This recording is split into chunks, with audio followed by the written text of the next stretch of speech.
Doctor గారు, నా పేరు హరీష్, వయసు 24 సంవత్సరాలు.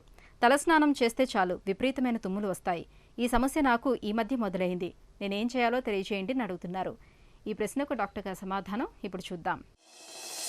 హరీష్ గారు, మీరు చెప్పిన దాన్ని బట్టి ఏంటంటే యూజువల్గా తలస్నానం మన సన్నీళ్ళతో చేసి ఎక్కువసేపు దాన్ని కనుక అంటే డ్రై చేయకుండా ఉన్నట్టయితే, వెట్గా ఉన్నట్టయితే ఆల్రెడీ కొంచెం సైనస్ ప్రాబ్లం ఉన్న వాళ్ళకి అది ఎక్కువగా అనిపిస్తుందండి. ఎస్పెషలీ ఏంటంటే మనం నిమ్మున్నట్టయితే తల మీద అదేమవుతుందంటే కొంచెం వాస్కులారిటీని పెంచి మన ముక్కులో కూడా టర్బినేట్స్ అవన్నీ కంజెస్ట్ అయ్యి కొంచెం ఎన్లార్జ్ అయ్యేటట్టు చేస్తుంది అన్నమాట.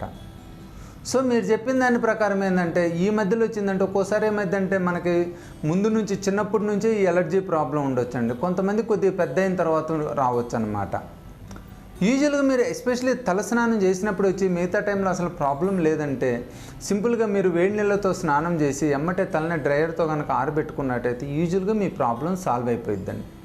అలా కాకుండా తలస్నానం చేసినప్పుడు ఎక్కువ ఉంటుంది, మిగతా టైంలో కూడా ఉంటుంది, కానీ ఈ టైంలో ఎక్కువ అవుతుందంటే మటుకి ఒక్కసారి మీరు ఎండోస్కోపీ విధానం ద్వారా ముక్కుని పరీక్ష చేయించుకోవటం మంచిదండి. దాంట్లో ముక్కులో బోను వంకర ఉన్నా, కండ పెరిగిన, పాలిప్స్ లాంటివి ఏమైనా అదర్ స్ట్రక్చర్స్ ఉన్నా కూడా ఇలా తలస్నానం చేసినప్పుడు మనకు ప్రాబ్లం ఎక్కువగా అనిపిస్తుంది అనమాట.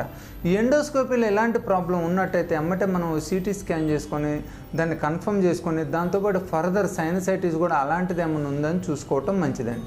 యూజువల్గా సాధారణంగా ఏంటంటే తలస్నానం అయిన తర్వాత ముక్కు దెబ్బడేయటం సాధారణంగా ఈ ప్రాబ్లం నుంచి సైనస్ ఉన్నోళ్ళకి, సైనస్ ఎలర్జీ ఉన్నోళ్ళకి అవుతుంటుంది అన్నమాట. అలా కాకుండా ఒక్కోసారి కొంచెం మైగ్రేన్ ప్రాబ్లం ఉన్నా కూడా ఇలా అవటానికి అవకాశం ఉంటుంది అనమాట. కానీ వాళ్ళు యూజువల్గా తలనొప్పి కూడా అసోసియేట్ అయ్యి ఉంటుంది అన్నమాట.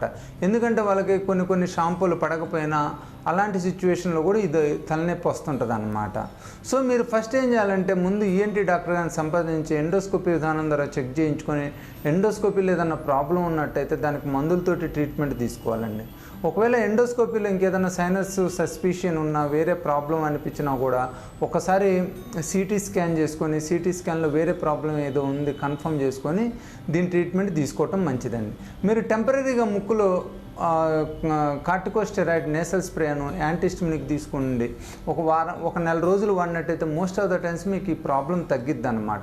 ఒక్కోసారి ఏమైందంటే ఎలర్జీని ట్రిగ్గర్ చేసిన తర్వాత అది ఇంటర్మీడియట్గా వస్తూ ఉంటుంది అనమాట. ఎస్పెషల్లీ చన్నీళ్ళతో తలస్నానం చేసినా, చలిగాలికి పోయినా కూడా ఈ ప్రాబ్లం రావచ్చు. సో మీరు ఏం చేస్తారంటే ఒక antihistaminic nasal spray, steroid nasal spray ఒక నెల రోజులు వాడండి, తగ్గటానికి అవకాశం ఉందండి.